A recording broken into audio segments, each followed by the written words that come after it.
Hello.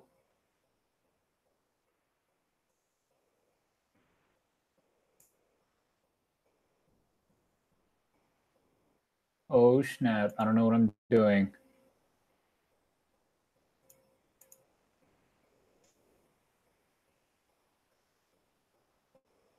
There it is.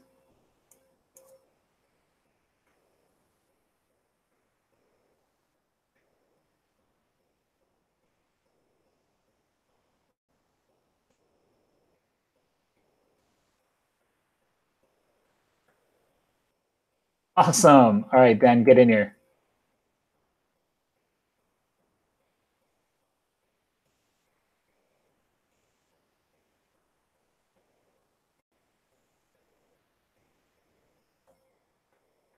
I didn't even send you the right link. Oh, buddy, this is a struggle. I'm like doing like 3 things at once right now. Oh gosh, I gotta tweet this.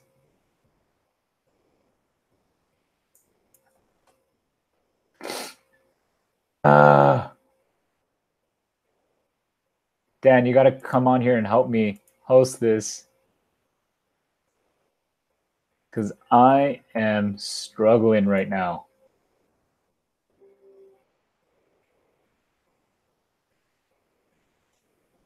Ugh.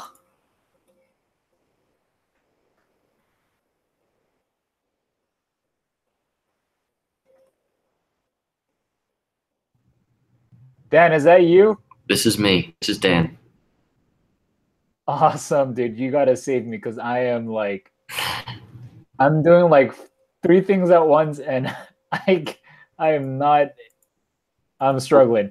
Where are you? Like, what's going on? I am trying to. So I just made a Lightning Network purchase, and I am trying to write an article, and I've been trying to get this article to Cointelegraph for the past 2 weeks. But we just couldn't buy anything because there's nothing available. And so I finally was able to buy Reddit Gold and tip Losh from the subreddit. And I am trying to tweet this and then submit it so that I can get it to Cointelegraph. Oh, so you're trying to do that like right now as you're doing this? Yeah. I'm trying to do everything. And trying to get David in here. And trying to get David and trying to do this live stream. Let's see. This is a struggle. So how do I, because this is the first time I'm like a guest on someone's channel, how do I see what people are like, the chat and stuff? Just go to... You just got to... Yeah, you just got to go to my channel and then just see what people are doing. Okay. I'm on the channel. What's up? What's up, everybody? Yeah, I mean, it's usually... Everybody's got to be kind of patient at the beginning of these things, right? Yeah. Wait, why does it say four people watching? There's more than that watching. No, I think it's just 4 right now. My channel doesn't get as big of a pull as yours, man. It's even though I have 1K. I don't know, man. I see people in the comments. We got Crypto Ohio, Jason MacArthur. We got John Singleton, Matthew Ward. Oh, really? I guess that is 4 people.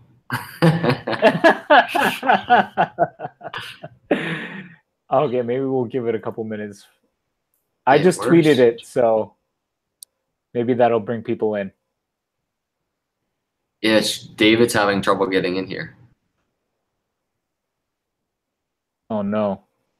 What's up, everybody in the chat? You can talk to me while we're waiting. What's going on? Grab those Avengers tickets yet? Hey! Yeah, Avengers tickets. You know, I want to watch Ready Player One. Me too, man. I was just telling Sarah about that. When does Avengers come out?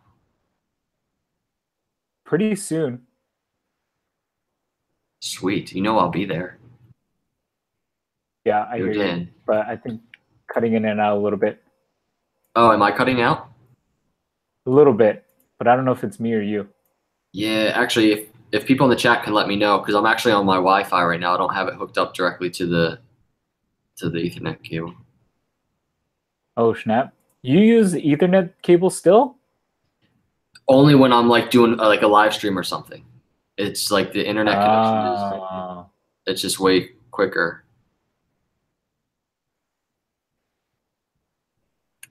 Okay, Matthew said we both sound fine. Where's David, man? Keeps asking me to a site for Hangouts and explains it all.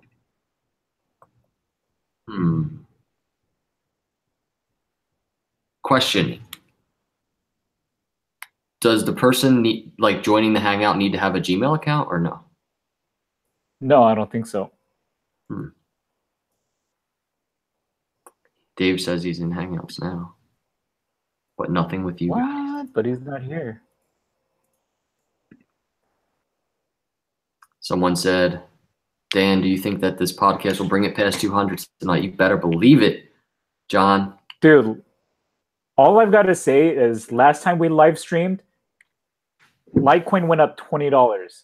Seriously, that's true. So this is going to be a trend. We are trendsetters. We are. So basically by tomorrow night, we'll be at 170. Hopefully everybody's okay with that. I saw you tweet. I saw you tweet that you thought that Litecoin would break 150. So what does that mean? What do you mean? Like, do you think it's gonna, if it breaks, did it break the channel so that it's bullish? If it breaks 150, was that what you were looking for, or were you just? Yeah, I'm looking for it, and I still am. Like, I just did a video on turning 150 into support as opposed to the resistance that it's been for the last couple days. And then if it does that at the same time, turning the 200 EMA into support, it's definitely, I mean, it's an awesome sign. But I feel like right now, like the day that we're in right now, even tonight, I just feel like it's just like such a critical time. But it's exciting. I like when it's like that.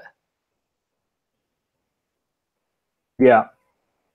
I think the market looks pretty bullish. It does, man. I mean, you see Bitcoin Cash gains? Dude, what was that? Did it jump like $400 in one day? It jumped a lot, man. That's not artificially created at all. I know. Seriously, man. And I was just like, what's crazy about it is, and I said this in the video I just did, was so Bitcoin Cash was like right around where Litecoin is. Not even a year ago, Bitcoin Cash was down there. And yeah, now it's over 1,000. And it just shows perfectly how over or undervalued Litecoin is. Like that something like Bitcoin Cash can just simply be trading over 1,000. Everything Litecoin's got going on right now is still at 150. It's like crazy. Yeah. Come on, David Schwartz. But you know, Litecoin has always been stable though. Like it's pumped, but it's never. You're right. No, you're right. Yeah, it's pumped, but it's never like it's not too volatile in terms of price. So it'll like level out. It'll pump and then it'll level out. If it dips, it'll level out. It's true. Yeah, and I think like stability-wise, that's probably better if we want Litecoin to be like a payment system, like the cryptocurrency for payments. Then stability is preferable, honestly, rather than like crazy gains. Agree. Yeah, I mean, the crypto market in general is eventually going to need stability, but there's always going to be volatility until like, it's just, just look how low the market cap is. There's so much money left to come in. And until that happens, it's going to be a while before we get that stability, I think. Yeah. Dude, so chat, type 1 if you think Roger Ver bought $1 million worth of Bitcoin Cash to make it pump $400. Type 1. Yeah, type 1 if you think that, everybody. Yeah, type 1 in the chat. 1. There it is. You all know it. 2 if you disagree. 2 if you think it's natural. Hell yeah, Matthew Ward. Matthew Ward put like there's like 21s up in there in one line. Yeah. I'm using my phone to read Love it. the chats. Oh yeah. So Question mark. I'm really, I feel bad for David if he's really having some trouble here. I don't get it. He should literally just be able to click this link and then join us. I know. Someone asked if I wear stuff like crypto stuff out in public. I do. And I always like hope for people to, you know, stop me and ask me, and not many people do. But I also live in I live in a town where people aren't really like that. I don't live down south where everybody talks to each other. Okay, so here's the thing. Like, I love buying Litecoin gear and all that stuff, but I get freaked out. I get a little weirded out because I don't want people to assume that I'm like crypto rich, you know, and then become like a target for people because I'm wearing like a cryptocurrency shirt. Do thoughts like that ever cross your mind, or do you feel pretty chill about it? Actually, I mean, no, it definitely does cross my mind, but I think I'm too proud to be in the crypto game to I'll take the risk. Do you know what I mean? Yeah. I just love it, man. I love talking to people about it that don't even know like what it is. To see their face. Yeah. They're just kind of like, but no, I completely understand what you're saying. Yeah, I think that's like I think part of being in crypto has made me very skeptical and overly cautious, like to the point where I'm sort of like paranoid. See, John Singleton gets it. He says, I 100% agree with you, E, but then again, I open carry, so I could care less. Whoa, whoa. So I don't open carry. You must be from Texas, John. Because damn, son. I was just gonna say that.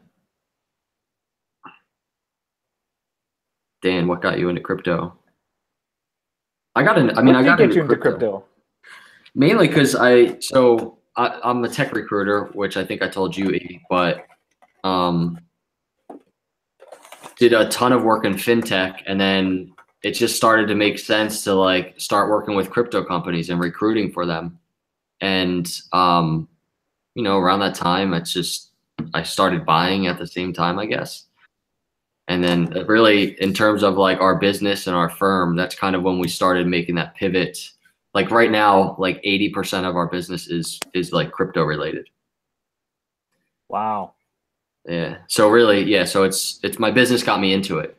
But I bought Bitcoin a little bit before that, but I wasn't like too into it. It was more like, I'll buy some. It was like $300 or something. Yeah, I mean, $300 at $1 is a lot of money, bro.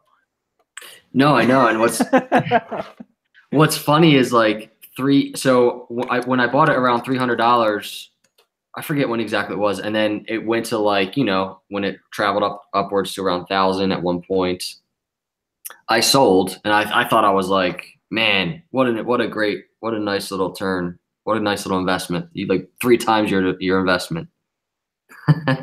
And then like, yeah. You know, and then like, you know what happened after that.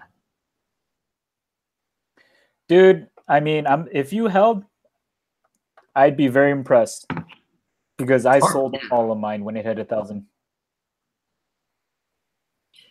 Well, let me ask you this. Would you have held on to it if you were, see, for me, if I was a little bit more knowledgeable at the time in how the markets move in crypto, I probably would have held. I really wasn't, you know, it was kind of like, man, I 3x'd my investment. That's awesome in the real world. Yep. Okay, so Matthew Ward has a question for you. Matthew, is there really traction in recruitment for crypto roles or blockchain? Oh yeah.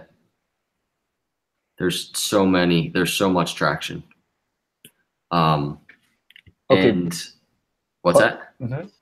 Go ahead. But like, what kind of jobs I'm thinking about? Like, because are you working with protocol devs or are you working with like Web devs, like I'll answer that in a second because it's a good question. But look who's on the stream. no way. Dash. But I can't hear him. Oh. Dash, you gotta check your thing. We don't hear you. Gosh, this happened last time with Skype. I know. Can't hear you, David. Can you make sure, David, that your mute button on the top is unmuted? Yeah, David, can you hear us? Give us a thumbs up. I don't think. Oh, he can. Okay, so go to the settings bar. It should be somewhere if you hover around in the screen. Go to the settings, the little gear, and it will show you the audio input. You make sure you have.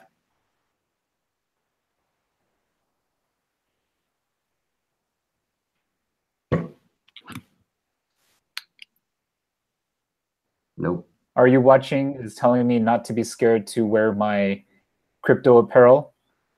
Yeah, I mean, I think a normal person would be, I guess like you could wear crypto shirt. I'm just really paranoid. And like it goes to the thing, like David can attest to this. Like when we got the conference Litecoin email address for the Litecoin Summit, I like told him to download Telegram so I can send him like the updated password through encrypted messaging. And I go through like really extreme lengths just to make sure that nothing gets leaked. And that's just because I'm really cautious about any information online, and especially when it comes to like, who's John Van Loon? Yeah, who's that? Who's John Van Loon, and how did he get this hangout? Why is David smiling like he knows who John is? John, are you trolling us right now? How could he have gotten the hangout link? Who is this fool? I'm creeped out. You see, it's stuff like this that makes me put everything through encrypted messaging, man. It's so true, man. Like, you're so right. Look, and then he left. Oh, now he's off. That's so creepy. That is so weird, man. I don't like that one bit. It makes me feel like one of us is compromised. I know. Well, I did accidentally drop it into the other message with the other David. Maybe that was his alternate account or something. Oh, there he is. Is that MRAD? 338 MRAD. Is that you, D24? Ghost guests. Yep, we are living with digital ghosts. Ghost guests. So yeah, what's that? No, you go. I was gonna say, so like right now, just to give you an idea, we're doing a ton of searches for, like right now there's a big need for Solidity engineers. We have a Bitcoin exchange search that we're doing, but filling a bunch of engineers for, CTO for that company as well, and their platform's on Rails and Golang. So I think like the biggest need for these companies, whether it's a Bitcoin exchange or like a token ICO type of role, is finding developers that are not only have experience developing but also experience in crypto. So it's such a niche role for these companies right now. So it gives firms like mine an opportunity, as long as our network's good enough, to really get some really nice placements. Yeah. So I mean, it seems like it's strictly Ethereum dev focused, like protocol level stuff, and not so much like web dev stuff or even like community management. Is that right? Well, no, actually, I mean, so one of these companies they'll have like a role open for a strictly Solidity engineer, Web3, but then they'll have other roles open also, just they're looking for like front end React.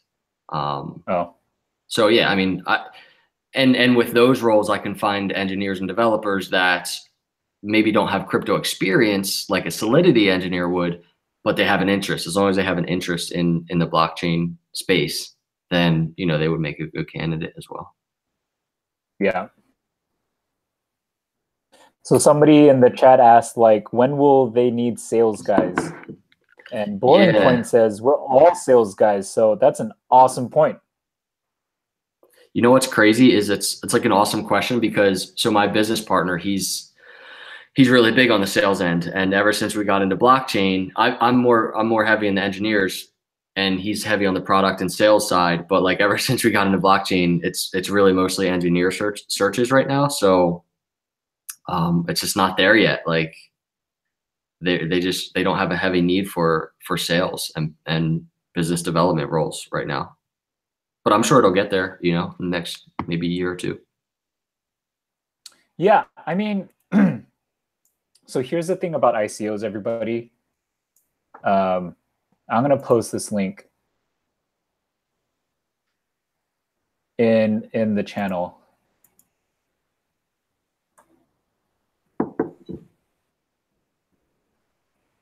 Oh, shoot. I think that's what I did.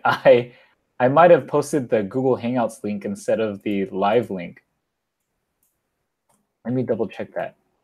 But everyone, take a look at that. Oh, I see what you're saying. Take a look. Oh, shoot. Yeah, that's my bad. See? That's why I get all crazy. Hey, David, can you hear us? David left. I feel bad, man. I want to talk to David. Can't believe we saw him. He was right there. His stinking audio. Yeah. This happened last time when we tried to do a Skype call for the conference, but he just wasn't there. Or like his audio wouldn't work. Could he? He could use his phone, can he? Like as long as he has like an iPhone or something. Doesn't Google Hangouts work pretty well on a phone? No. I would say so. I don't think we'd be able to like see him. Like you'd have to be the face of the of the live stream. Well, I got some practice with our last live stream.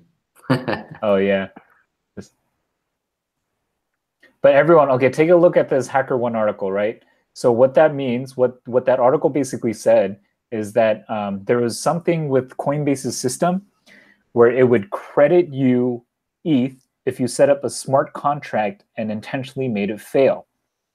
So this is kind of like protocol level stuff, like kind of higher level stuff. But basically, you can tie a smart contract to a Coinbase Ethereum wallet, and then basically cause it to fail. But it would still credit the account with 1 Ether. And so my perspective is, yeah, it's crazy. It's like, and you can just keep racking ETH over and over and over again. Like since this was disclosed, it was it was fixed. But so man, that's crazy. So this was fixed already, you're saying? Yeah, it's fixed. And so here's my thing. This is Coinbase. Coinbase is like a pretty top-notch exchange. And they are having trouble with like basic stuff, like with crediting wallets and accounts with the correct number of ETH. And then when I look at the ICO market and I see that there are like over 1,000 projects, it's just hard for me to believe that there are 1,000 Solidity engineers who are capable of building out a product without any flaws, without any insecurities. Oh, there's not even close. Yeah. And so what we're seeing right now is that Solidity has made it really easy for people to create a contract address and to hold an ICO. That's like pretty simple. You just you create a contract address and you can stipulate it, and it's like and you can stipulate, oh, it returns this amount of whatever ICO token you get if you send Ether to it. And so that's actually pretty easy to set up. So anybody could do that. But the problem is when you try to extend that to a platform, like I'm going to use this token as a payment to access Golem, to access distributed computer network or graphic design, like that is just too much. Yep. Like, I don't think there's enough devs to do that. No, there's not. And I mean, you made a great point because I'll have conversations with developers all the. Was that David? David, I heard you. Oh. Yeah. Hey! And it only took 25 minutes. David. That's Yeah. awesome. Oh my What God. was the problem? This is what happens when you bring old people on your stuff. You know that, right? You're not that old. You're young blood. We've had this conversation before. Wait, so what was the problem? You know, everything that we've ever tried, it's always my tablet. So I'm on my phone again. There it is. Great call, Dan. Well, at least it Why? works. What'd he say? He said to try your phone. Oh, maybe you didn't hear him. Yo, by the way, fellas, we're pumping Litecoin. We're at 155 right now. Oh, we're doing Are you that? serious? Yeah, dude, I'll let's take do props it. I'll take props for that. Heck yeah. I can't see You know, any I think questions. How do you see the Go to questions? my channel. From okay, hold on. Go to my channel, Dash. Well, you guys keep talking. I'll find it. Okay. Hey, so Because there's here's the this. thing. Go ahead. Go. I was just gonna say there's this guy, there's this user edit name in the comments, and props to edit name. Like I recognize his name because I've seen him in my comments on my channel for a while now. But I wanted to ask edit name why all of a sudden he's so bearish. He's been so bearish in the last 24 hours.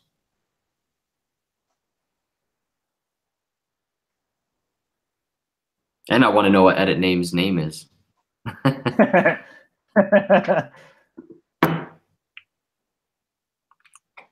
right, edit name. I just called you out. Let's go. Come on, edit. Stop Give spreading me your FUD. 2 cents.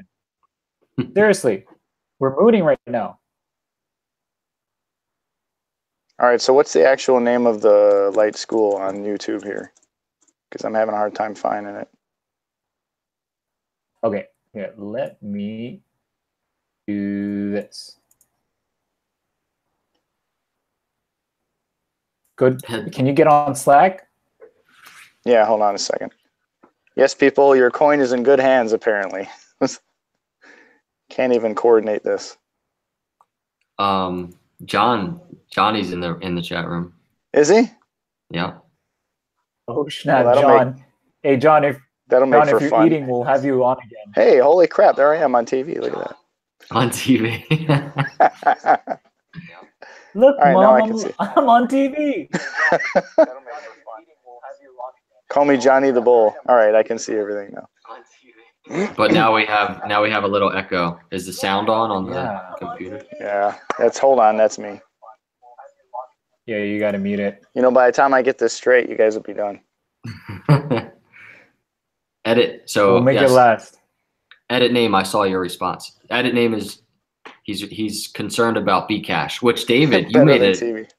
David, you made a great comment yesterday about you were talking about Bcash to one of my haters over there on the channel, or one of these haters too, because we were talking about $1,000 and $1,500. Yeah, that's right. And you had a great comment about Bcash. What's your comment? I'm trying to remember.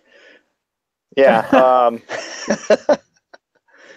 I think basically it had to do with the fact that when you're looking at things like hyping or pumping versus solid performance or something that you can call intangible or tangible, Litecoin is something where you can find applicability in it. You know what you have when you look at it.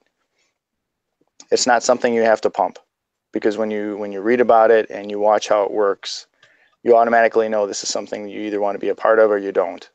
With Bcash, it's this spin-offy kind of, there's nothing spectacular that's going to put it above other than just being a coin. There's really nothing to it necessarily that's going to cause people to look at it and go, this is something I want to use for my company. This is something I want to use within our currency structure or something else. Whereas Litecoin, you have those things available to you in every aspect of it. But just because it's from more of a homegrown, organic more laid back developer sort of community, you're not going to get that $50 million pump from these people over here, or these people trying to basically take over a website and redirect people into something else. They don't need to do that with Litecoin. And over time, you're going to find the people that are going to come to that because they realize, okay, well, you know what? Maybe I made a few dollars off of this Bcash thing, but it's really not going to take me any further than that. So true. And here's the thing, guys. Like, okay, can I add to that? Are you finished? Sorry. Yeah, I'm good. Yeah, here's the thing. So Bitcoin Cash has the same mining algorithm as Bitcoin, right? And so this actually makes Bitcoin Cash very susceptible to attacks, especially from ASICs, right? And so Litecoin, it has a completely different mining algorithm called script mining. And so the ASICs that are used to mine Bitcoin cannot transfer onto the Litecoin network. And so when you look at Bitcoin and when you look at Bitcoin Cash, I don't get why people would hold Bitcoin Cash, because it's always going to be susceptible to Bitcoin miners. And so like the network security of Bitcoin Cash is just not that great. And not only that, you're stealing resources from Bitcoin. And I think that's one thing that Bitcoin maximalists appreciate about Litecoin. Litecoin understands its place. We understand that we are the silver to Bitcoin's gold. And we forked in such a way so that we're not competition. We're not stealing resources from Bitcoin. And so just hopefully that makes sense to you guys as to why we chose a different mining algorithm and why we chose a different name, because we didn't want to compete with Bitcoin, because Bitcoin is king. Yeah. So you're talking, so how in depth can you go into like the difference? Because you're talking about the SHA, it's SHA-256, right? Yep, that's the Bitcoin. So in terms of like how secure that is, how would you compare it to script? Yeah, okay, so how mining works is that the theory is you take the hash rate difficulty and then you estimate like the amount of cost it would take to overtake the Bitcoin network at like 51%, right? So I don't have the exact numbers on me right now, but obviously the Bitcoin network is like maybe tenfold. It's significantly higher than what Litecoin is right now. But I wrote up a piece or a short paragraph, if I can find it, that kind of explains why Litecoin's network is so secure. So give me a couple minutes while I look for that. Cool, that'll be sweet. Because I think it's just another, we talk about adoption and everything all the time, but that's just another really strong value proposition that Litecoin has, right? And yep, it's a perfect differentiator between Bcash and Litecoin right there. I mean, yeah, okay, so this is how it goes. So as you guys all know, when you miners, what they do is they process transactions. They collect transactions from the Litecoin network, and then they put it inside of a block. And inside this block, if a miner successfully solves the difficulty algorithm, they get to add this block to the blockchain.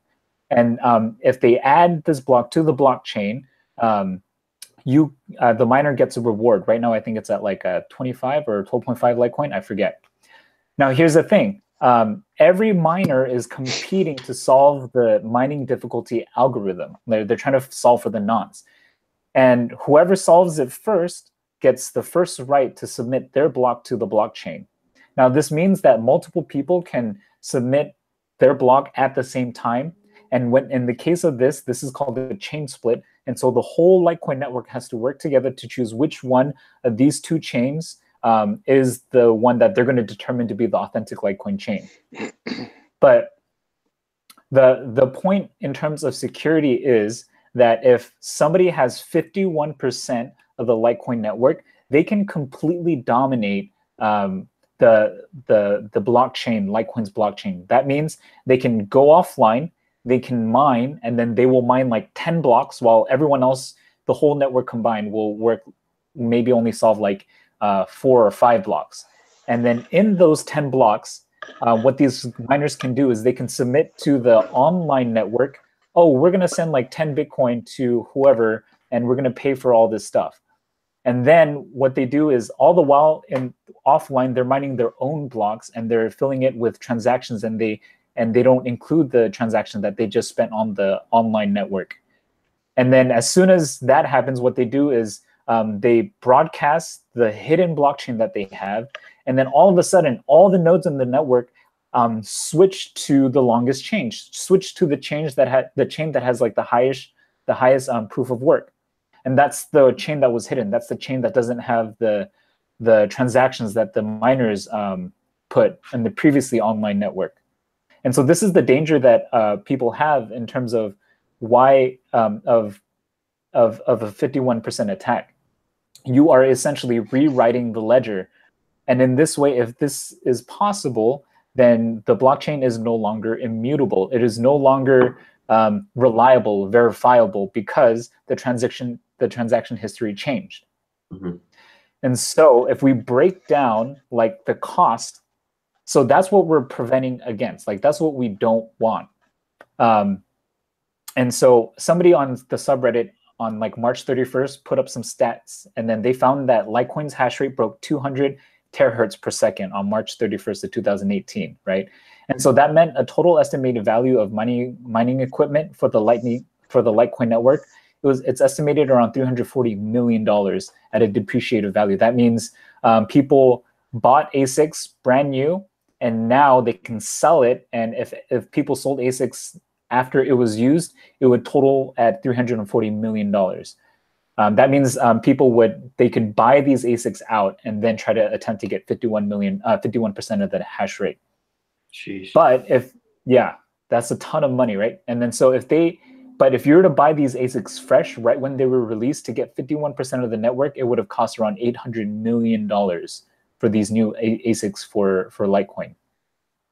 And ASICs, if you guys don't know, are specialized computers that are specifically used to process and secure Litecoin's blockchain.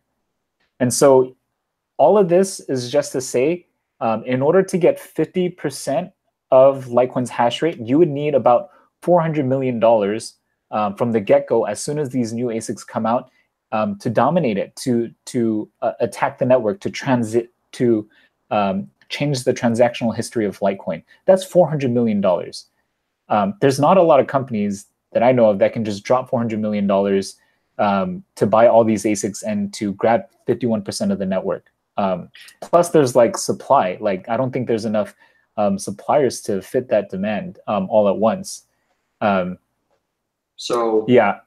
Now, so that's obviously that's a lot of money to do it, but isn't it like, so not only monetarily, but isn't it they have to do it quick enough as well? I mean, don't they have to make that happen quick enough? Yeah. And so they would all have to come online at the same time. So that's basically why it's highly unlikely to happen, correct? Yeah.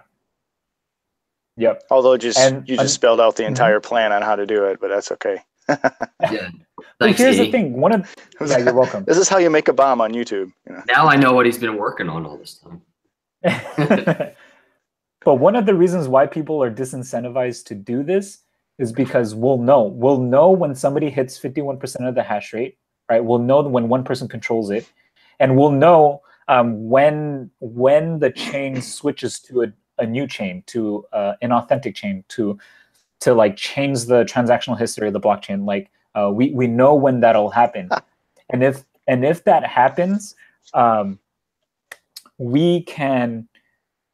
There's whoever does this, you're devaluing the value of Litecoin, because it's supposed to be immutable. So if it's no longer reliable, then I guarantee that the price is going to plummet down, because nobody wants it anymore, because it's no longer trustworthy. It's no longer verifiable.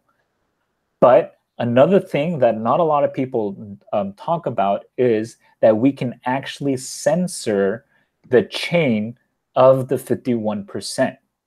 So that means we know which miner, we know which node is submitting all these extra blocks that come offline and then come online. And the whole network can choose to censor that chain. And so even though the network may only have 49% of the hash rate, we can still preserve the authentic Litecoin chain by censoring the new chain that the 51% miners are submitting. And so this is why it is absolutely important for everybody to run their full node, okay? Because your node is a vote. If you think about it like a democracy, your node is a vote, and it's voting to say which of the two chains do you want to have. Is it the one with the 51% chain, or is it the one with the 49% chain? And your node is capable of choosing that. And so that's why decentralization is so important. And when I hear the narrative of people saying, oh, a full node means not only do you download the blockchain, but you've got to mine as well. When I hear that narrative, I'm like, they're trying to take away your power. They're trying to disempower you and make you reliant on something in a plutocracy that's built and formatted in a way of as a republic, so that the voice of the few mining nodes that have all the blockchain, as opposed to everyone else, which are SPV clients, that only the full nodes who are mining have a voice.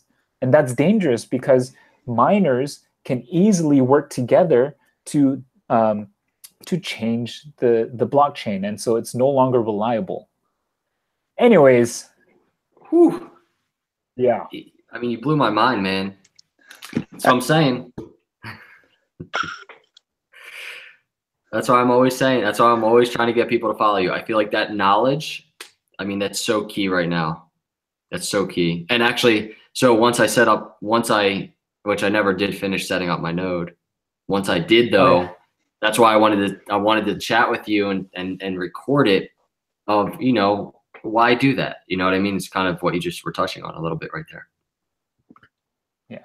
And I wish I had diagrams to talk through this. Maybe I'll do like a podcast or a different video that explains all of this and breaks it down. But I know it's kind of hard because I'm talking abstractly, but hopefully everyone understood. Definitely. David. I think the biggest part for a lot of people is going to be just really understanding the language between, well, one, the different types of computers that are being utilized, or the programs. When you start talking 51% and 49%, I know for me, it took probably somewhere around month 2 or 3 before I started looking into, deeper into what exactly you were just talking about.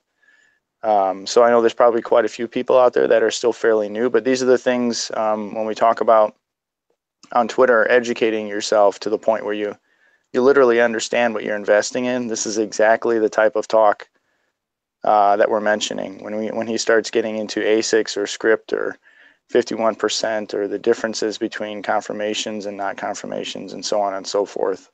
So yeah, this is like gold for a lot of people right now, what you're saying. Agreed. So I am curious though, like what do you guys think will be, let me think how to phrase this, but we want so many people to enter this market, right? How many of those people, millions and millions globally, are really going to like dig in and understand this? Or are they going to be a more surface level, hey, I use crypto and that's it, done? So this is the way I look at it. I look at it like this: 6 months from now, or even a year from now, I'm not concerned about the person who doesn't know exactly how it works, because it's going to start being exactly how we've mentioned it before. You're going to start seeing things happen behind the scenes, and you won't have to know how it works. Not everybody understands how a computer works, or the internet runs, or anything else. It's going to be the same thing with this. But the people that are sitting here today listening to this, or the people that are out there on Twitter and trying to, bang down store doors and try and get this adopted, these are the guys that should be knowing, and the gals that should be knowing how this works, because we're the ones who are going to be bringing in the mass adoption. And the only way you can do that is if you make yourself knowledgeable enough to know the answer when someone has that question, because someone's going to either try and throw you off, or they're literally going to have a good question that you've never heard before. So you might as well prepare yourself. Yeah, it's so true. That's Yeah. so true. I eventually, like, some people are saying like the UI needs to get better, and I absolutely agree. Like, adoption would require us to have friendlier, easier ways to set up. Like, even going through the freaking Litecoin L&D tutorial, it's a hassle. It takes a lot of troubleshooting, and so there's definitely a need for that. But I still think that there is room and that there is space and a need for people to philosophically understand the importance of blockchain technology, of understanding the protocol level stuff. And I think the more people know, the better, because what makes Bitcoin and Litecoin immutable isn't the protocol. It's not so much the mind. There's nothing built into the Bitcoin or Litecoin consensus model that guarantees that the transactional history will be immutable, right? We just went over through a 51% attack how it could not be that way. And so it's important for people to understand the key fundamental principles of blockchain technology, to preserve and to maintain and to educate other people so that it remains immutable. So that when people see like, for example, pool miners, if you're a pool miner and you see that the hash rate is pushing towards 30% or 33%, that's a good time for you to switch to a different pool, even though it may not be as profitable. And that's because there have been studies that show that even 33% is enough hash rate to extend and to attack the blockchain. With I think with 33, you can get like 3 or 4 blocks edge over the regular chain. The chain that everyone else is mining. And so that's a danger. And so it's important for people who are engaging, supporting, and getting into this ecosystem to really dive in and understand what's working. Because if we lose that, if we lose people who truly understand how to protect the network, then it's very possible that we're just going back to a centralized model where we only leave this network and this protocol, this system, to just the few who understand it. So true, man. I love what David just wrote in the chat. Keep talking, E. We need 160 because as you talk, the price is just going up. Hell yeah, let's go. That's pretty crazy. What's Bitcoin at right now? I don't know. Let me see. Yeah, John said he is passionate about security. It's true. Yeah. 88, it was just there. Wow, it's going to approach 9K, huh? Yeah. So I got an important question for you, Dan. What's so up? when am I gonna get my superhero posted? Hey. Hey, man. I sent you 2. I didn't know. You want me to post that up? I told you which one I wanted. Yeah. I think I have. Let me see. I have. Wait, what did you tell me? You said the Ant-Man, right? No, I said I wanted the tick, and you gave me the Ant-Man. So I was like, what the heck is that? But you wanted the tick, right? Okay. I wanted the tick, yeah. That is hilarious. You actually did say that in the chat. So everybody that's watching, he said he wanted the tick in a chat with me and E yesterday. I was like, done. And then I went ahead and I created him as the Ant-Man. I don't know what. Although that one did look very well. It was actually pretty good put together. So they're both insects. They're both insects, yeah. That didn't strike me at first, but yes. I'm gonna post them. It's gonna happen tonight, and actually, I'll even give a little preview right here. Can everybody see that? With the baseball cap on. Yep. There's David as the Ant-Man. That's awesome. Perfect. I love it, man. I eventually want to have that, like, just like hundreds of people. That picture of all the superheroes. We're gonna have to pull back in time for some old school superheroes then or something. Oh yeah, you're right, because that does a lot. Yeah. Sometimes I keep thinking E is like gone. Well, I'm actually hey, carry this for me a little bit. Give me like 5 minutes. I'm finishing up this article for Cointelegraph that is emphasizing how Litecoin has joined Bitcoin with mainnet Lightning purchases. So I can get this out. I've been working on this for 2 weeks and it's just killing me. So I just want to finish this, get this out there, and yeah. You're two-toming us. I know. I am. Hey, David and Dan, come on a live stream. I'm going to be writing an article. You can talk while I write an article. How about that? No, Give me some subscribers. Give me some subs. Okay. That's great. I didn't plan on doing this. I was just. Oh yeah. Hey, we could talk AuntieAnnes. That was a pretty big deal the last couple of weeks. Yeah, man. I think that Huggins took that to another level when he recorded that. That was pretty cool. It was cool. It was cool to see AuntieAnnes was actually watching they were on there. That's the most interactive company so far that I've seen us have a chance to talk to. So that was pretty cool. Yeah, I think first of all, I think it's hilarious. There's someone in the chat named Kenneth Asari. Oh, look at that. No, but you know what? I think actually this AuntieAnnes thing that has been happening over the last few weeks is really important because it just shows you it's like a perfect picture of how not easy, but it really is simple on social media these days to get a company's attention and at least have a dialogue about accepting Litecoin. Yeah. So the question is, what are those other companies? What are the top companies that are actively involved in the community on social media that we could reach out to? There's probably a ton. Yeah, I would think that'd be a nice question for the group, is to see if there's something, some other group out there or company that you feel might react positively. I know some of the ones that I've done in the past, even when I walk through a mall or a store, it's amazing.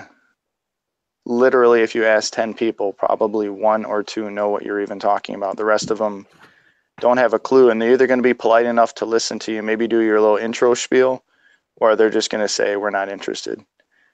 So for a company like AuntieAnnes, and I know they were getting free pub out of it because they were milking it pretty good. But at the same time, I mean, they were receptive. And when people started talking to corporate, so I know I talked to corporate a little bit, and I know a few others might have gotten that far, but they were polite and they were receptive and they were actually listening to what we were talking about. So. Interesting. So you had a little conversation with them. What kind of questions were they asking, or what were they saying?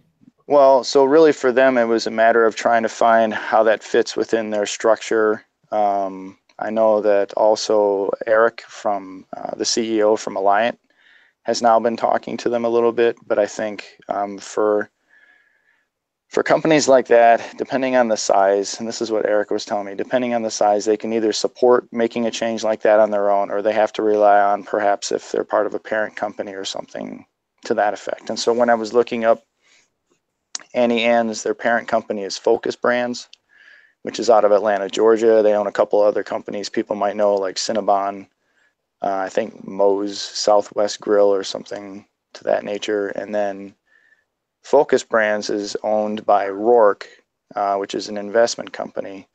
And they obviously have many more companies below them that they own as well. And so the question becomes, do we target a specific AuntieAnnes within a mall? So now you have one small AuntieAnnes that's on board, or do you go for the entire company, or is that company default?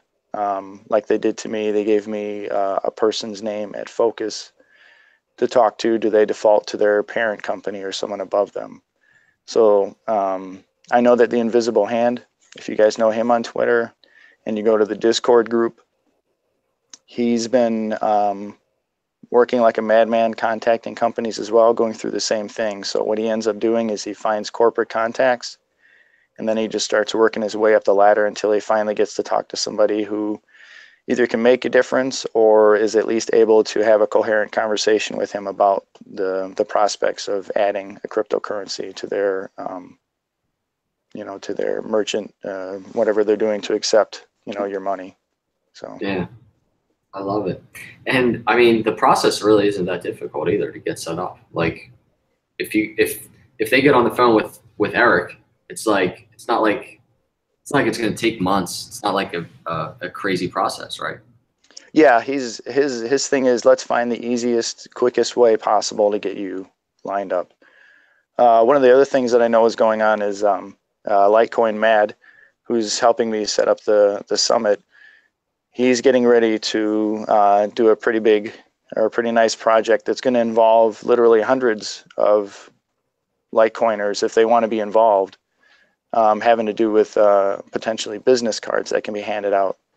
It's been approved by the Litecoin Foundation. He just needs to work through that and get them out to all the different groups of people. So he'll probably give them out in like sets of 25 or so.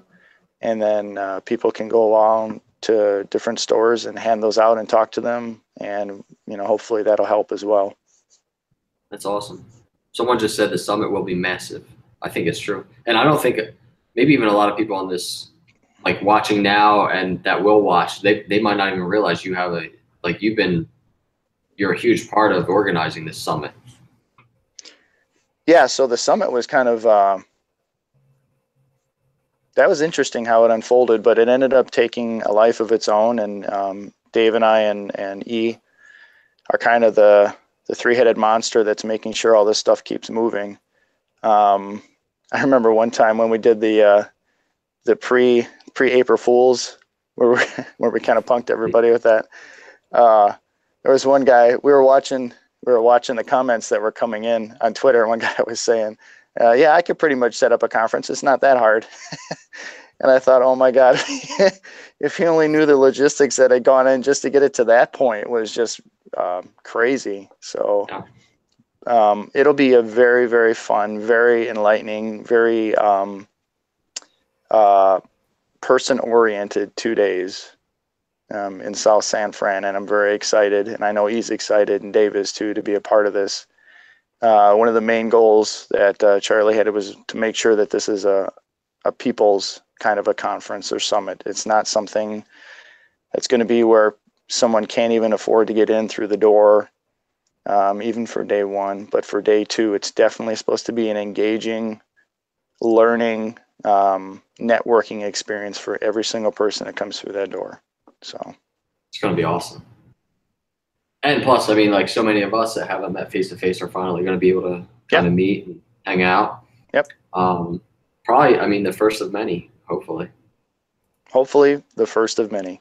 And, obviously the locations I'm hoping would change as well, according to things that are going on within, the currency world, cryptocurrency world. So I know for me, probably hitting a couple of different continents would be nice. We probably shouldn't restrict it just to the United States, because there's obviously people all across the world that are using and wanting to use Litecoin. So, yeah. Yeah. Can we reserve the second one at least for like a tropical island somewhere?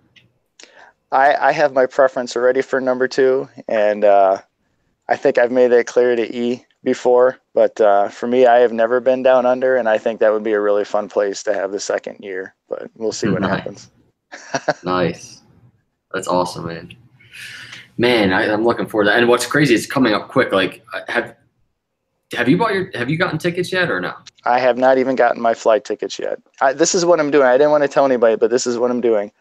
I literally only remember when I was talking about how I was switching back and forth from my Loaf wallet to my Coinbase? I was just playing around, and I wanted to see how fast the money would go back and forth between the two. I ended up leaving one Litecoin on my Loaf wallet, and that is going to pay for my goal is that is going to pay for my entire trip. That means the flight, my hotel, everything. I'm going to see if that actually pans out or not.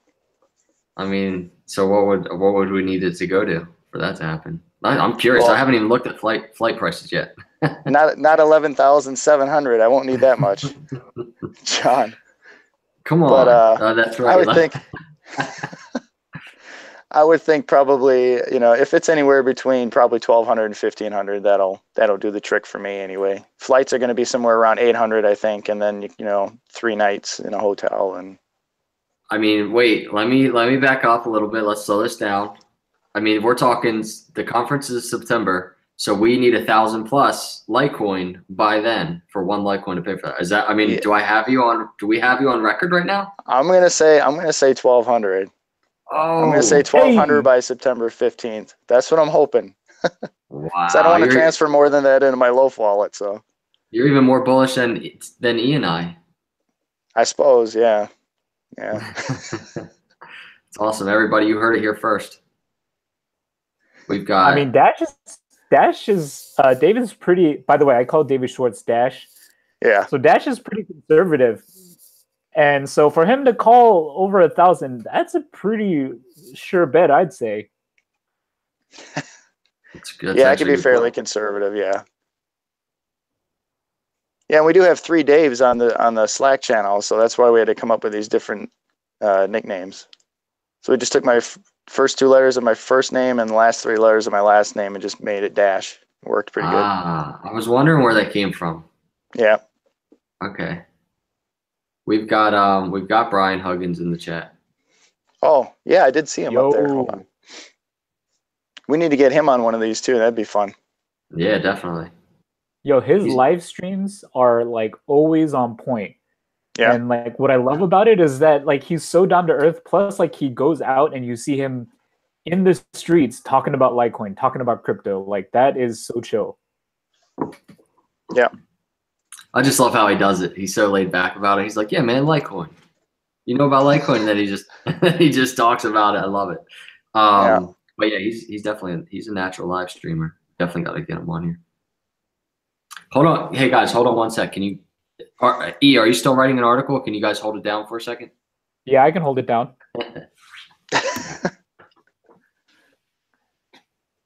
Yo, so Dash, are you feeling better? I'm starting to finally recover. Yeah, my wife has it pretty bad right now, but I'm probably on like 20% left of whatever that was that kicked my butt for a week. So yeah, you pretty were harsh. out for a long time. I was worried. I was like, you're usually on the Slack, really active. I know, man. It was like crickets for me.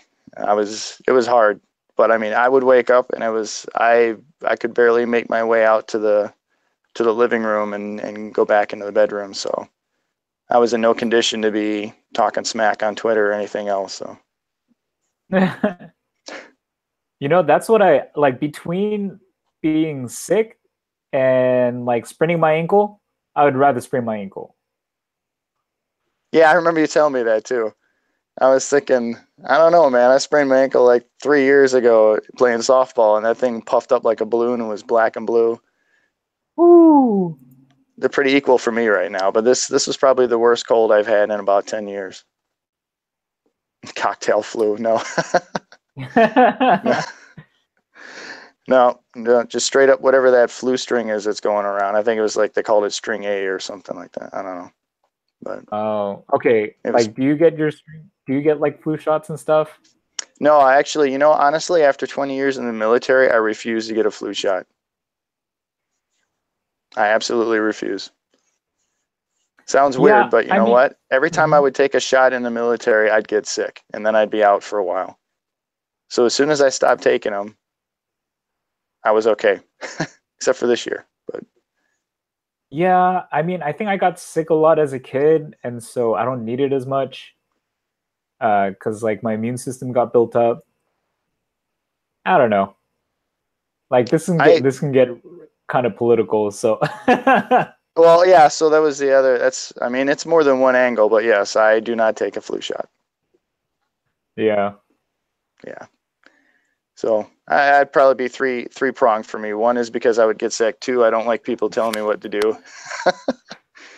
And then 3 would be just, some views that I have. So. Oh, I love it when people tell me what to do. I love it when they just like ignore my opinions and never listen to what I have to say. It's the best.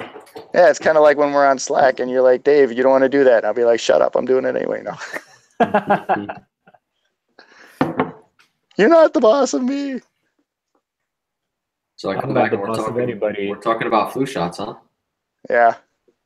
That's where it goes when you leave, man. Flu shots. And I was going to talk about prom dresses next, but I'll stay off that one. So. Yo, where'd you get yours? I got mine at prom Windsor. dress. Yeah, I got mine at Windsor, man. That's where my daughter actually got hers. She got it at Windsor. Yeah. 3 hours. Yeah. 3 hours. Let me tell you this. I was sitting there for 3 hours, and I swear every single person that came into that store must have thought I was some kind of a pervert, because I'm sitting there at the bench in the back over by the dressing area. Only guy, middle-aged guy, sitting there watching all these 16-year-old girls go in and out with their dresses and trying them on. And the lady would come back there, and I try and offer her to help, like take dresses back where they needed to go. And she's like, "You don't have to do that." I'm like, it's either I sit here and look like a pedophile, or you give me some dresses to put away. And she was like, man. "Yeah, here you go. Here's some dresses." And I was like, "Thank you very much." So, Hey, so this one of the channel participants asked Dave, does your daughter like Litecoin? they're fine with it. They're not really like excited about it. My younger son Dominic has some. I talked him into getting a little bit, and then my parents. But the girls are kind of, right now, sort of. They get money, so what do they care? I don't know. Wait, okay, so here's my question. Like, do you try to like educate your kids about blockchain, or is that kind of like, oh, like they're free to do their own thing? So I'll tell them as much as they're open to hear. Dominic, the younger son, he's pretty open to it. Anthony, the older son, I would tell him something, and then he'd go find an article that said that Bitcoin was dead. And so then I'd be like, okay, that's the end of that conversation. And then Victoria and Catalina are fairly open to it. They don't really understand a lot of what goes on beyond probably mentioning blockchain and a few other things. But my wife has been fairly open to it. And I know even when she gets on the German Yahoo News or any of the other things where she'll see something mentioned about Bitcoin or Litecoin or whatever, she'll actually end up reading it, commenting to me on it, and then sometimes even writing comments to people. So she's more on board than any of the 4 kids are. Nice. That is cool. Yep. E and I can live vicariously through you, David. You don't want to do that. Is Sarah involved at all? Does she care? She's slowly learning, but she's doing her own thing in fashion and all that good stuff. But I want to like push it on her so bad, but I just don't. I gotta stay back from doing that. Yeah, it reaches a point where it gets like too much or too overbearing. Yes. So you have to kind of, it's not necessarily spoon feeding, but you just find your times to talk about it. So yeah. E, what were you gonna say? Oh yeah, I was just like thinking like, if we do it too much, if we like push the envelope too much, we'll turn them off actually, instead of like convincing them to like or to look into it. Yeah, I love though when Sarah asked me a question about like Litecoin or crypto or something, I just like my eyes light up. I'm like, so here's the thing. I love just getting that opportunity to talk about it. Yeah, I think the hardest sell was my parents, but it was easy because it was easy in the sense of getting him set up with a Coinbase account. So I got my dad set up with a Coinbase account, and I literally showed him, look, your account has absolutely nothing in it. And now I'm going to show you on my computer how I'm going to send you this money to this wallet address. So I had to explain what the wallet address was.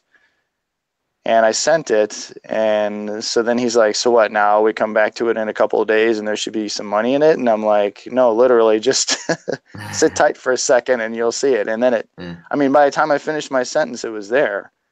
And he was just floored. He was like, this doesn't make any sense to me. And I'm like, exactly. That's why it's amazing. And it was that easy. And so he's held on to it. He hasn't done anything with it. They don't plan to do anything with it for a little while. Till I think for him, till it hits about probably 1,000. and he'll probably turn in half of them and then go from there. But that was enough for him to go to the bingo halls with his wife and start talking to some of the other guys and gals that are sitting there. Oh gosh. It's pretty funny, some of the stories. So The bingo halls. Well, you know, he's like 72, so I love it. yeah. That's awesome. I mean, Could that be a niche for Litecoin? Bingo halls? Bingo halls, possibly. All right, go get your dollar bag of popcorn and pay in Litecoin. What if we had like a bingo spreadsheet at the conference, right? And it says on a price spread, we say if like wherever you at whatever price point you bought Litecoin on, you put like a marker down, and then whoever gets 5 in a row wins. So like B340. Yep. That would be right in the center. Yeah. Well, that's another thing. We should probably either take questions from the group here that are online, or at least talk about, maybe dispel some of the things that have to do with, you know, the price points at where Charlie sold or whatever. That was one of the other things that I had written to that one guy, because I hear that so often, is he keeps selling at the all-time high. And that's not what he did at all. It was actually scaled out over almost $200, you know, if you think about it. And that wasn't just something that he just decided on a whim to do. It obviously had to have been something that he had planned out, literally for the reason that people were trying to say he sold everything at the all-time high. That's so true. I can't believe, I mean, people are still talking about it so much, but you're right. But I mean, how many times can we just, you know, explain it? It's like if people don't get it by now, it's kind of like, it doesn't make sense. That's true. So let's take questions. I want to see what's out there. On the topic of like Charlie Lee's selling the all-time high. Yeah, let's take questions about Charlie Lee selling it. Roger Ver wrote, Charlie sold all-time high. That's perfect. Goodness. There you go. That's awesome. I'm so sick of this topic though. Like every time Charlie goes on a podcast or like he does an interview, they always ask him that question, and I'm like, who cares? It's not that big of a deal. Like, why does it shouldn't matter whether or not he holds Litecoin, you know? And I'm tempted to start a drinking game, dude. Every time somebody tweets about him selling an all-time high, I'm gonna take a shot. Well, you're gonna be pretty drunk then. Well, David, you made a perfect point in the comment. You replied to that guy, which was, I mean, whether he sold all-time high or not, he had every right to do whatever he wants, just like you and I have every right to do what we want. It's the same exact thing. That's what people don't understand. Yep. Oh, so there's a couple good ones on here. I just saw one. Are we going to live stream from the summit? Yes. We will be live streaming. Actually, there'll probably be quite a few live streams going on from the summit. It won't be just from the Litecoin Foundation. So, and then there was another one. It was actually a good question. Now, where did it go? Oh, where does all this recent money come from? Somebody else might take that. I was waiting for you to answer, David.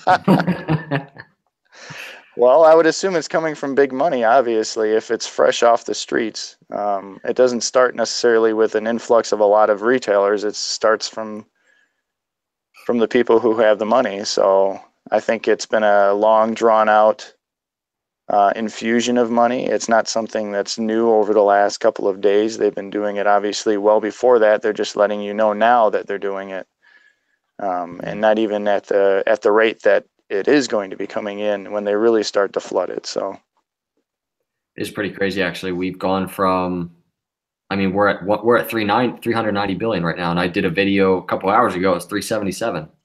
Jeez. I know. Well, okay, so this is the thing about market capitalization. It's not like an accurate representation of how much money is in the market, because is you're taking a price point of like when the last coin was sold and you're multiplying it by the supply, right? Well, in order for it to have like actual sustenance, it needs strong volume, because like, let's say I buy like this random altcoin and then it has really low volume, but it's at like, I don't know, $1,000. If I want to offload like 2 of them, then I would have to like it would dump down to like $100, right? And so I don't know. Market capitalization is useful in certain contexts, but yeah. No, you're right. That's actually true. It's not a good representation. And you're right. But so none of us answered the question though. Any new money that has come in, where did it come from? Well, I think this year's go ahead. No, I was just gonna say that'd be really hard to pinpoint at this juncture, because I can tell you if Soros or somebody is putting their money into it, they're putting their money into it, and then they're going to tell you they're putting their money into it. So whatever you hear as far as companies like BlackRock or Rourke or anybody else that puts anything in, they're going to do it before you know about it, and then they'll let you know. So that's all. Yeah. And I think like this year is going to be the year of adoption, primarily through like ETFs and funds and stuff. I think in the month of February, there was over like 100 registered funds that came online.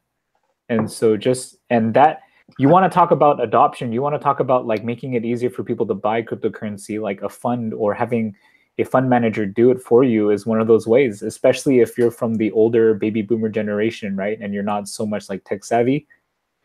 And so that might be one of the reasons where like all this extra money is coming from. But also like I was watching Billions over like a week ago, and you have Axe talking about, oh, I want the money paid in crypto. And so like we're seeing it more and more in the open, like more in social media, pop culture.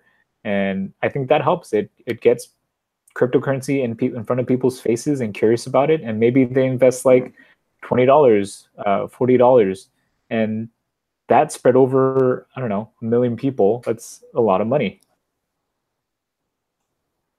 Yeah. By the way, go ahead. That's the one thing that's so tough with these hangouts. It's like the timing of conversation entry is interesting. But I was going to say, you just said something that reminded me of, like we talk about reaching out to companies on social media, but I'm also thinking how powerful it is to reach out to like the celebrity types, especially because I mean, their influence is insane. So you get the right person. Like, I mean, reach out to Justin Bieber. Okay. Tweet to him right now. Do I? Okay. No, but you know what I'm saying, guys? Yeah.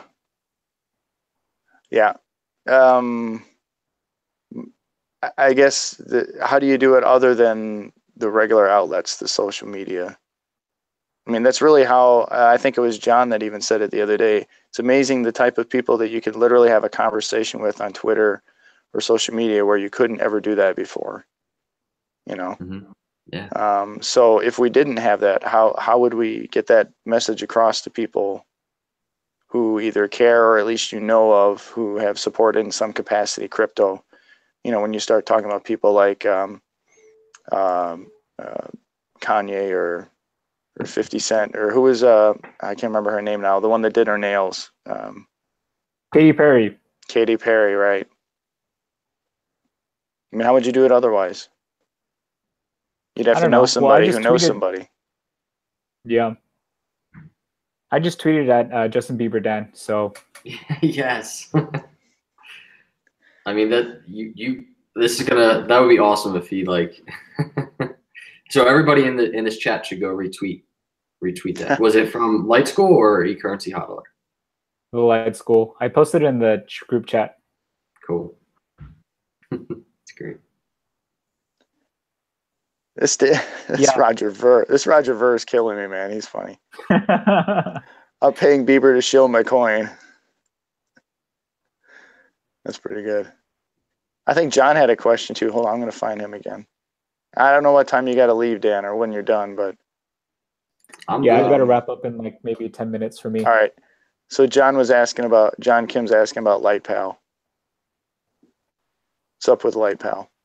I think I read something this morning where they were putting out that they're still working through international regulations and so on and so forth and some other things. And I know that some people have asked me, do you feel like they're legit or not? And at this point, I'm just withholding any opinion on that simply because of the fact that after hearing and talking to a few people who are obviously in those industries, this is not something where you just rush into. It takes a lot of time to get to the point where you're actually functional.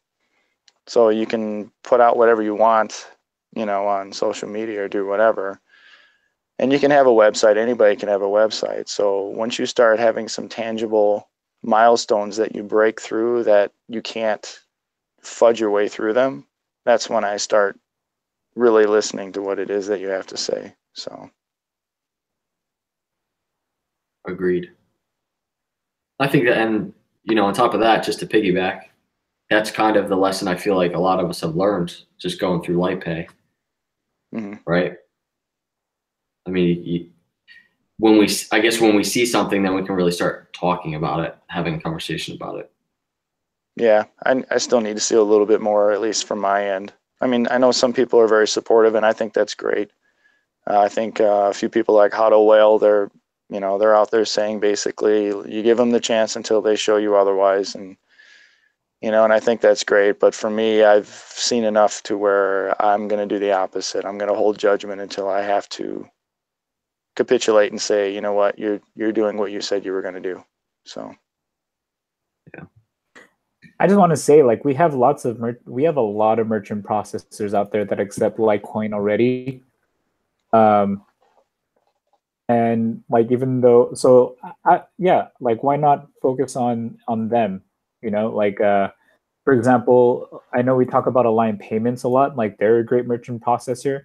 Here, I'm dropping this in the comment chat, but there's I have a list. Like, we have Align Payments, there's BTC Pay, and then actually even LTC Pay. If you're a business owner and you know how to code a little bit, you can set up a payment processor and get charged 0 fees. I mean, that's awesome. Like, why not do that? There's also Coinbase Commerce, CoinGate, Coin Payments, Globally, GoCoin, Travel by Bit. I mean, we have so many Litecoin merchant processors. So yeah, I mean, our network, the Litecoin ecosystem is growing. Yeah, I would agree with that. I like Travel by Bit. I'm gonna be looking into them a little bit more just so I know more about them. But I thought that was a very interesting one. But that's my fascination with Australia too. So I don't know.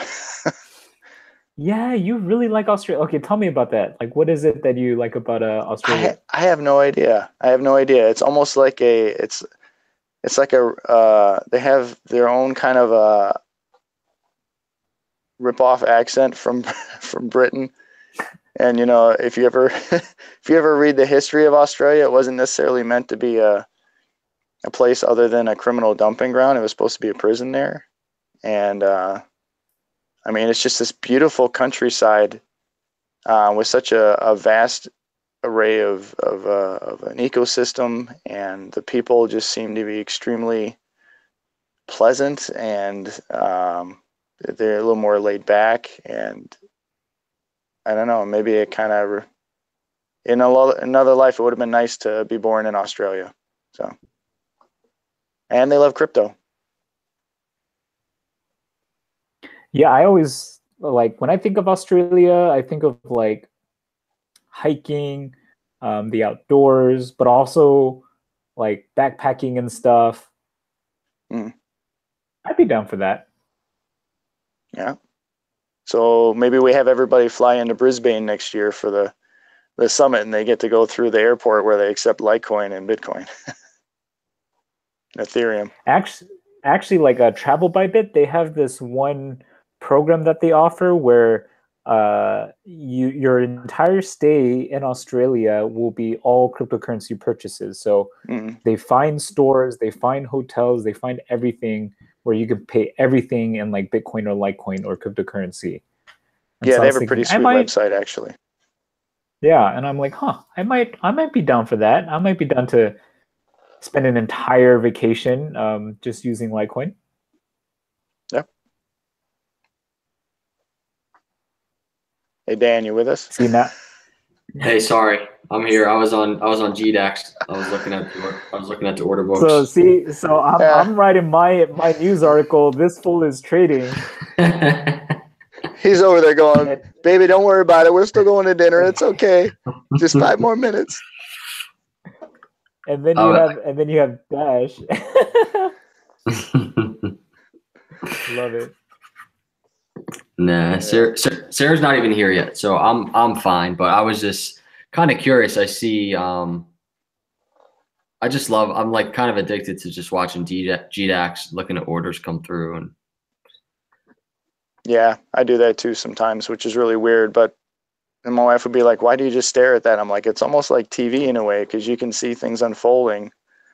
You know, if you're really watching it the right way, you can actually see things unfolding a little bit before they happen."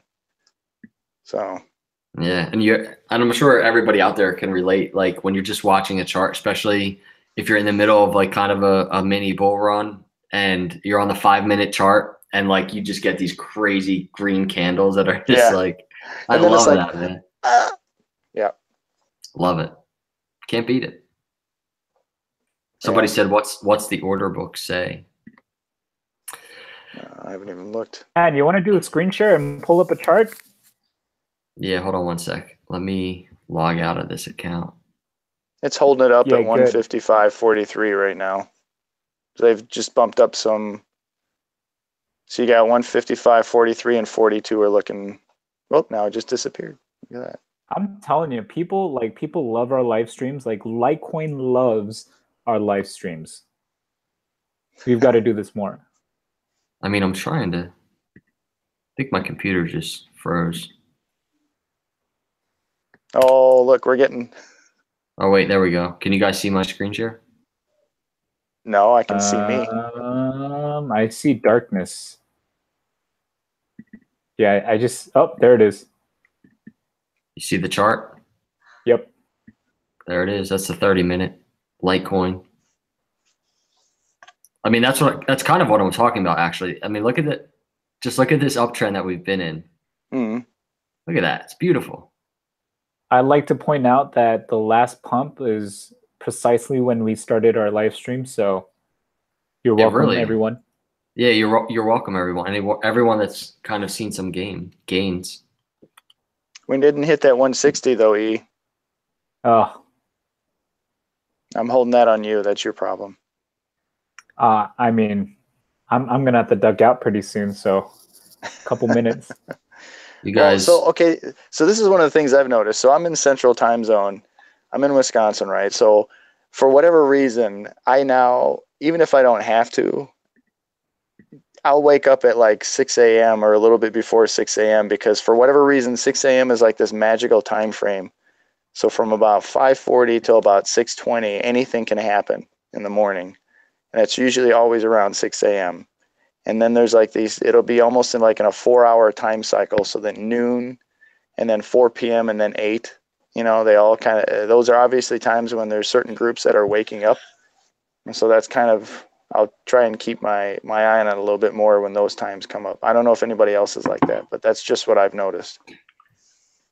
I don't know about E, but I'm just not a morning person. You know what? I've been getting up earlier and like more consistent since like I started working on like cryptocurrency and stuff more often. So yeah, I'm with Dash on this one. I wake up a little bit earlier. I'm the outcast, I guess.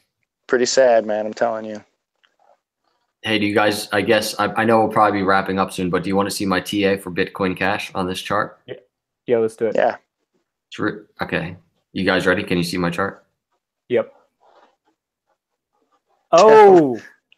Roger Ver is like, yeah, you better check my coin. All right, I mean, so that's my Bitcoin Cash. Just all right, see, this just pisses me off. Are you drawing that now? That's perfect. Yeah, I see Keep support going. around $750. Oh, you mean zero? Oh, Wait, how did you log out of your Mac account to hide like your name and stuff? Well, actually, I never have that show. I actually logged out on my GDAX account, and I didn't even screen share GDAX, so I probably didn't even need to do that. Oh, okay.